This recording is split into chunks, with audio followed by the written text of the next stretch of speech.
அழைப்பு நான் என்னன்னு பார்த்தீங்க அப்படின்னா கீழ்ப்படிதல். அவர்கள் அடுத்தபடியாக அப்படியே பார்த்தீங்கன்னா அடுத்தது யோவானும் யாக்கோபும் ஜேம்ஸ் அண்ட் ஜான் அந்த வலைகளை இது பண்ணியிருந்தாங்க, ரிப்பேர் பண்ணியிருந்தாங்க.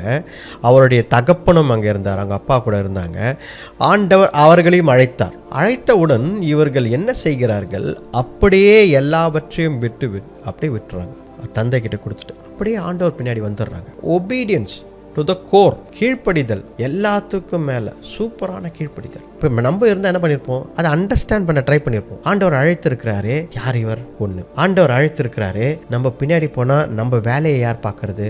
ஆண்டவர் அழைத்திருக்கிறாரே, அப்பா அம்மா கிட்ட சொல்லிட்டு வரணும் தானே, அப்படியே விட்டுட்டு வருமே. ஆண்டவர் அழைத்திருக்கிறாரே, நாளைக்கு நமக்கு என்ன சாப்பாடு கிடைக்குமா. ஆண்டவர் அழைத்திருக்கிறாரே, நல்ல தொழில் செஞ்சிருந்தோம், அதை விட்டு ஆண்டவர் பின்னாடி போறோமே, தொழில் என்ன இருக்கும், என்ன ஆகும். ஆண்டவர் நம்ம அழைக்கிறாரே, நம்ம எப்படி என்ன கத்துக்குவோம், என்ன பண்ணுவோம், நமக்கு என்ன தெரியும், இது எல்லாம் அவர்கள் சிந்திக்கவில்லை.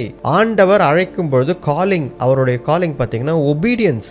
உடனே எல்லாவற்றையும் அப்படியே விட்டுட்டு ஆண்டவர் பின்னாடி அப்படியே வந்துடுறாங்க. Greatest obedience. உங்கள் வாழ்க்கையில் இந்த மாதிரி செய்ய முடியுமா? அப்போது நீங்கள் செய்ய வேண்டியது என்ன, கர்த்தருக்கு கீழ்ப்படிய வேண்டும். ஆண்டவருடைய அழைப்பு உங்களுக்கு இருக்கிறது, ஆண்டவருக்கு கீழ்ப்படியுங்க.